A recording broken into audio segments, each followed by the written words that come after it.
Hi there and welcome to Sector Report. I'm John Stewart, standing in for David Beatson. This week we take a look at the BioNZ conference underway here in Auckland. Meet a leading Canadian scientist with the latest developments in not agriculture but aquaculture. If you're not a dairy farmer and you'd like to invest in farms, you'll want to hear from former share milker Andrew Waters. He's setting up a company which will give all New Zealanders a chance to invest in dairy farms. And hard times hit New Zealand's avocado growers. Every tree's an individual, and I guess it's a bit like a dairy farmer knowing every one of his cows is different. Each one needs individual treatment. Great crop, lousy prices. That was our summary of the plight of our avocado growers last time we looked at the sector. This month, the Tapuki-based kiwi fruit and avocado operations of major player Serata rammed the message home. The company reported a stinging year-to-December loss of $214 million. Serata's major problems are rooted in the kiwi fruit virus plague, but its avocado operations obviously did nothing to buffer it from the impact of a record crop in Australia. Our Rural Affairs correspondent Drew Chappell has been in Tapuki to see if avocado growers have a recovery strategy.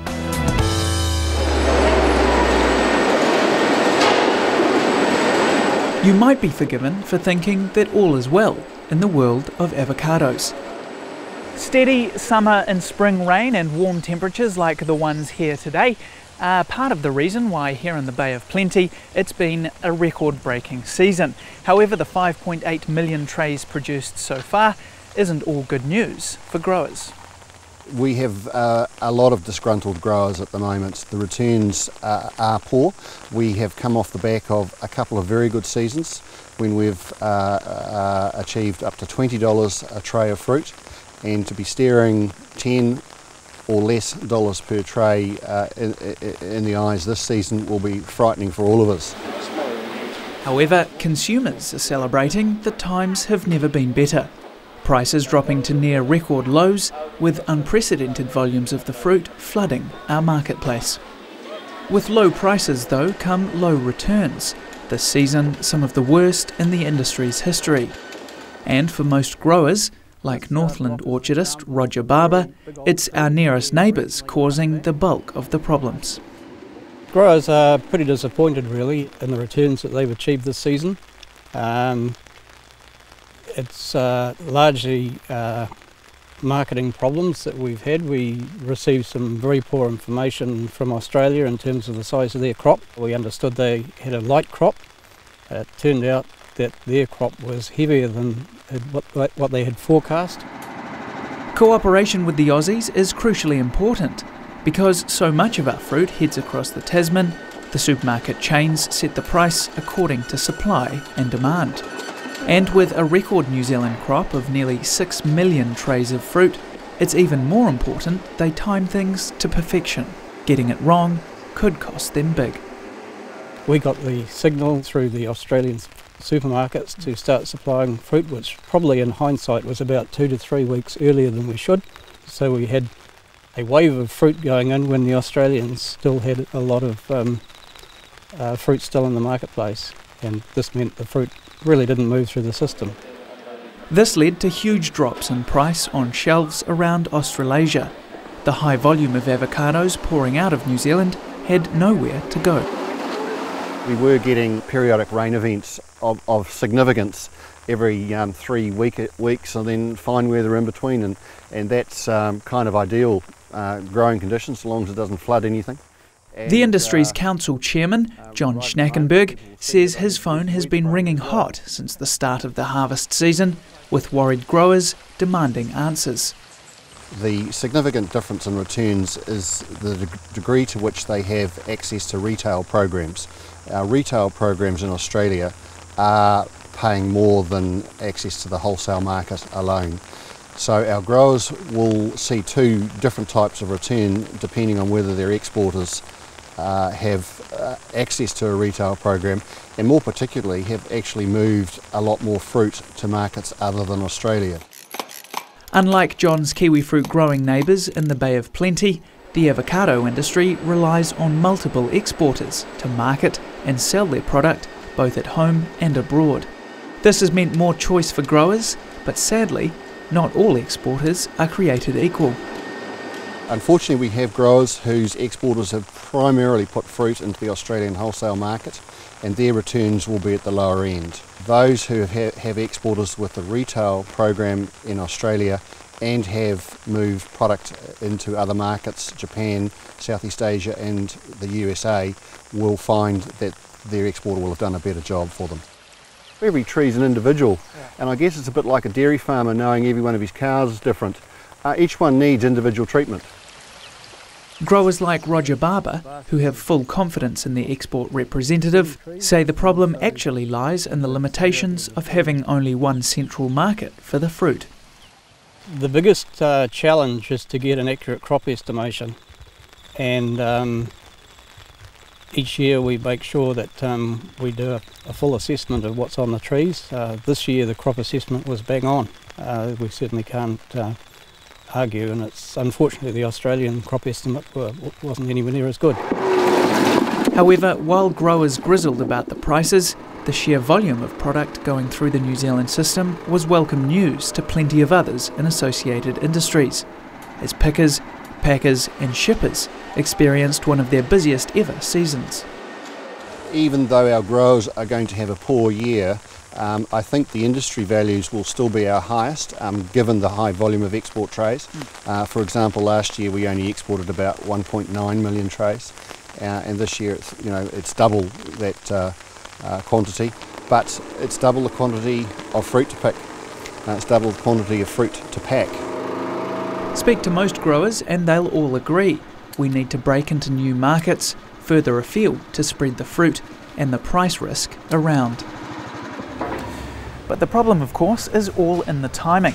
A delicious Hass avocado like this one has a shelf life of around about a month, and yet the average boat trip to Europe is a 35-day journey.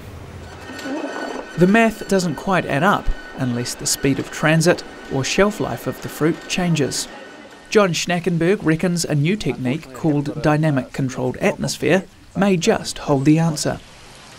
We've done live trials this season and still are with what's called dynamic controlled atmosphere, where the atmosphere in a container is controlled, and in this particular instance oxygen is minimised and varied throughout the transit to restrain the fruit from ripening. There is real hope that this breakthrough will enable us to shift fruit a lot further. The golden key to long-term market safety, consistently higher prices and retention of orchard values still eludes the avocado industry. Whether the answer lies in unification, new markets or better technology, no one is quite sure. But if we want to continue to see our fruit on market shelves and our growers thriving, someone will need to find out.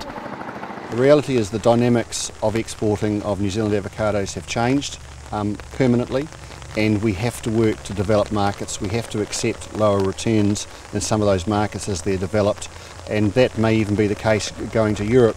Getting to Europe is great, but it doesn't mean to say it's going to return more money than an undersupplied Australian market will. Drew Chappell reporting there. Up next, meet former share milker Andrew Waters, who's now heading up a major new company giving all New Zealanders the chance to invest in our highly successful farms. Stay with us on Sector Report.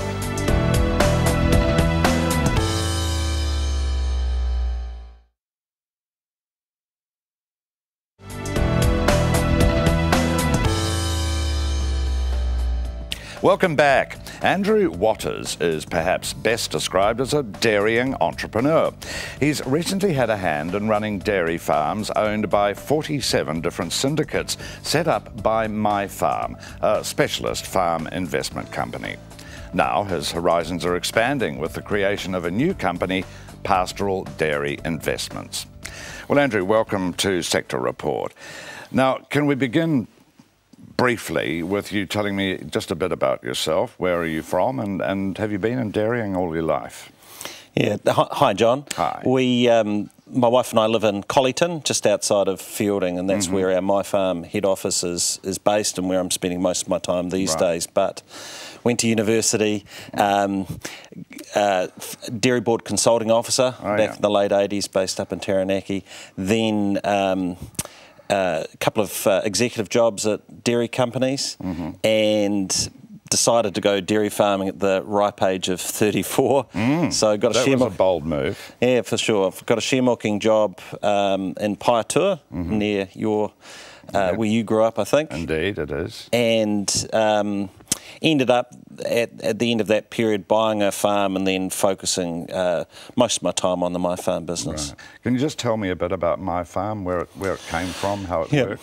I mean, we've had a name change in our history. We were called Ag Invest, but we've been about since 1990.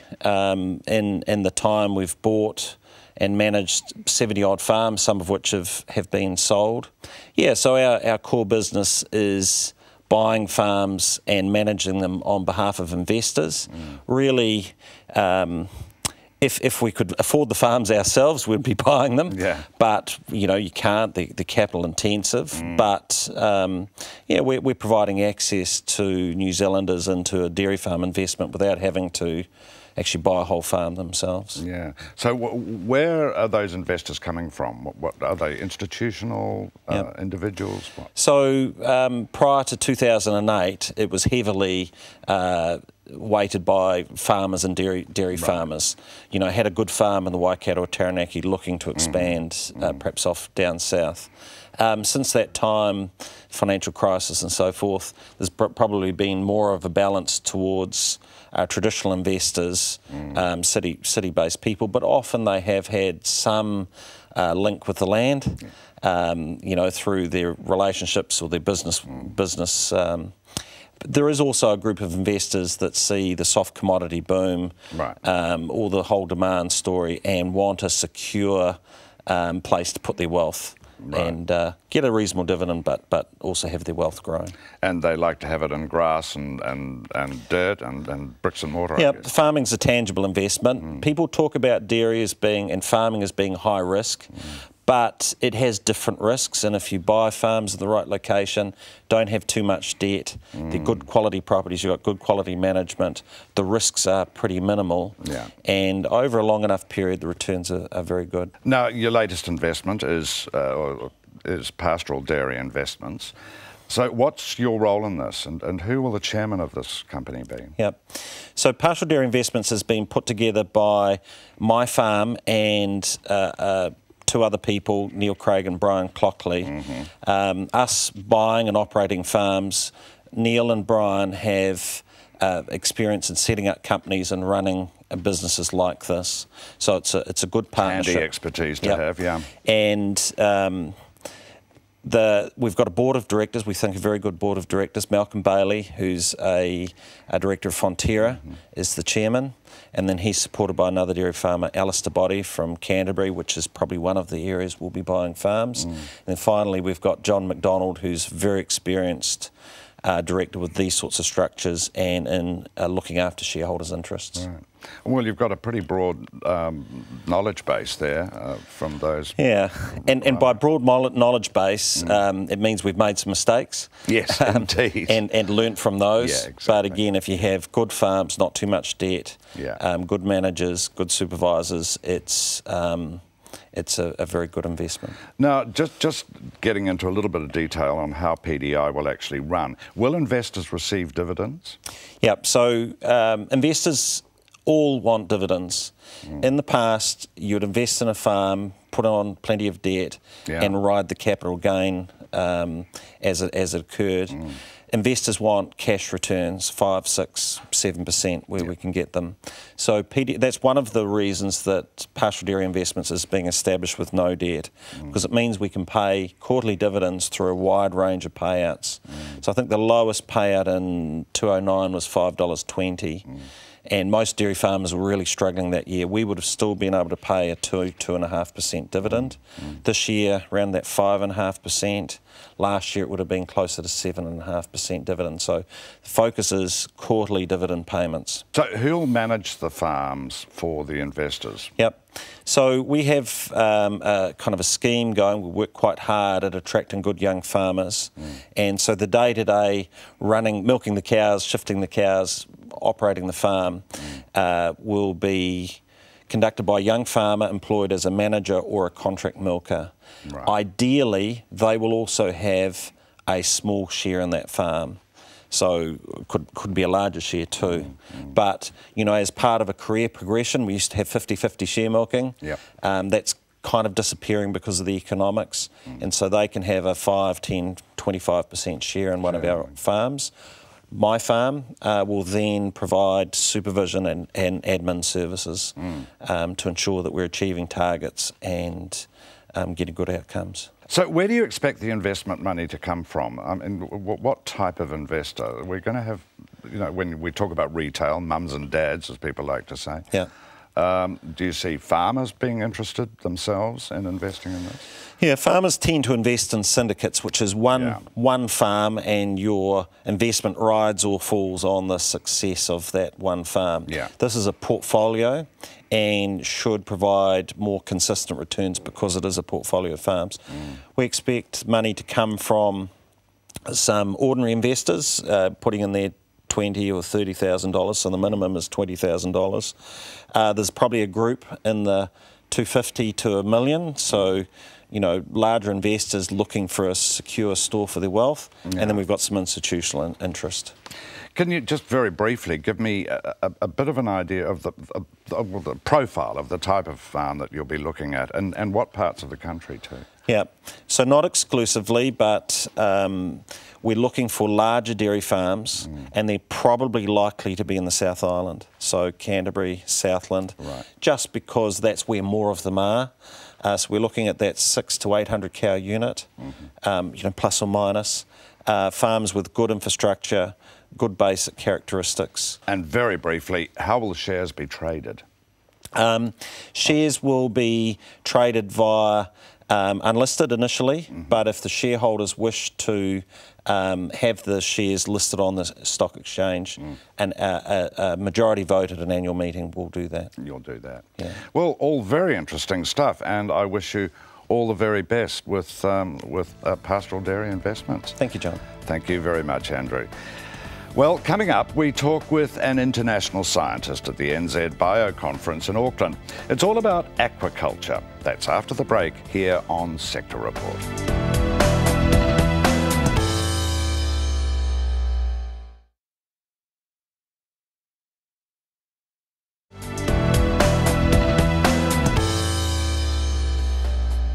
Welcome back. Dr. Serge Laplante is one of the leading lights from the International NZ Bio Conference, which has just wound up here in Auckland. Dr. Laplante hails from Quebec, Canada, where he works for Marinov, an R&D innovation centre for aquaculture and fisheries. Now, Serge, you work at the Marinov Centre for Innovation in Quebec. We don't hear a lot of what's going on in Canadian scientific research generally, let alone in the fisheries. So what would be the major areas of research that the Marinov Centre does?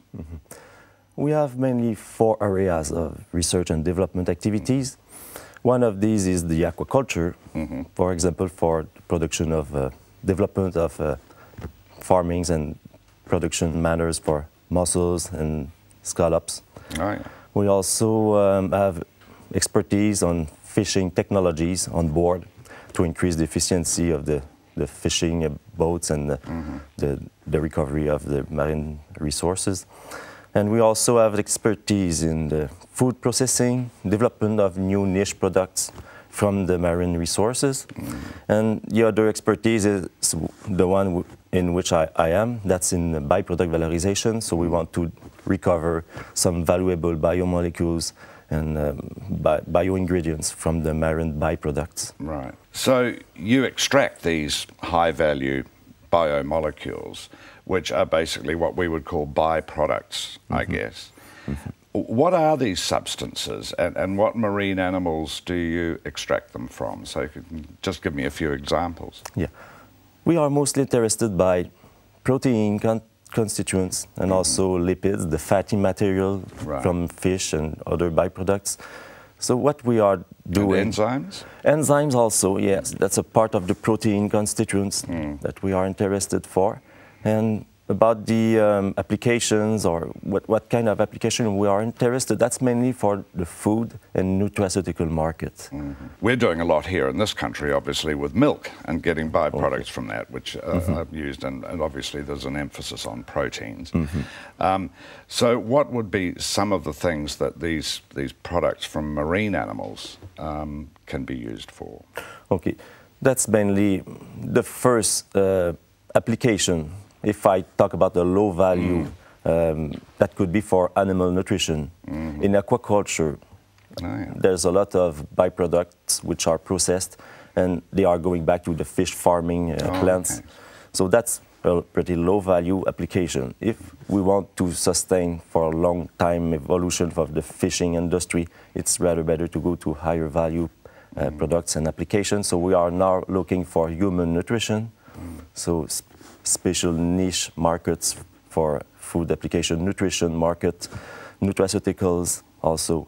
That's interesting market because you don't need very large volumes of byproducts. With a quite low volume, you can produce a lot of value.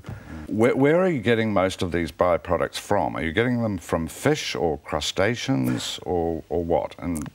Okay, that's mainly from the crustacean processing plants. Because that's mostly the shrimp and snow crab byproducts that are mostly abundant in the province of Quebec, but also in other provinces. But I would mostly talk about the context in Quebec. And so we are mostly interested to do something with those sources. Now, at the invitation of New Zealand's Plant and Food Research, you've been in Nelson studying marine life byproducts. Can you tell me a bit about that and what you saw there? Okay, we were screening for some enzyme activities in some sources of byproduct. If we can get a very high activity for a particular enzyme, that's a good news.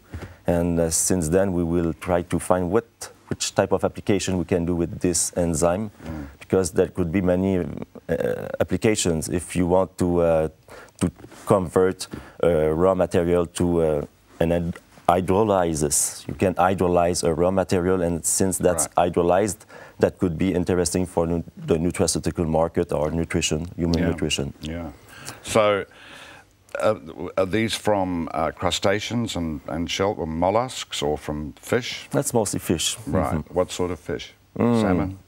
That's I cannot tell you exactly which type, but when we will be ready, we will publish results. Right. So we are not ready to reveal all. Sure. I'm sorry for that. No, what they call commercial sensitivity. Well, just finally and briefly, just taking a broad brush view of fishery, it's well known that species and stocks of marine life are diminishing around the world, and in some cases it's a huge worry. Take tuna and cod, for instance.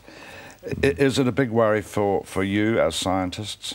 Yes, for most of the scientists, especially the biologists, because they are very close to the resource and they know all the implication or the issue concerning this. But that's true, we are all concerned. And what I can tell you is that's okay. It's also a big challenge also for us. And from each of our expertise, we have something that we can put on the table to find a part of the solution. There's many solutions, but not just one. And one of the solutions could be to develop more and more the fish farming system, more effective fish farming systems, and also microalgae production, large-scale production for microalgae could be another solution to be less dependent about the wide fish resources. Right. And also the valorization of byproducts is another solution, another part of the solution.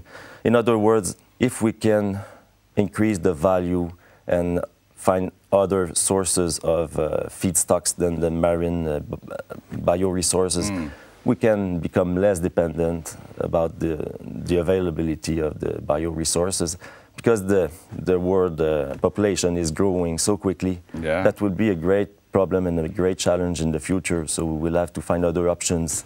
And of course, as the world's population expands, so too do our seafood stocks diminish. That's it. So it's a bit of an issue. Well, Serge, thank you very much for coming in today, and I wish you all the best in the future with what sounds very interesting work. Thank you. Dr. Serge Laplante there. And that's all for this week. Remember, you can check all of our programming anytime online at www.country99tv.co.nz. Thanks for your company. See you next time here on Sector Report.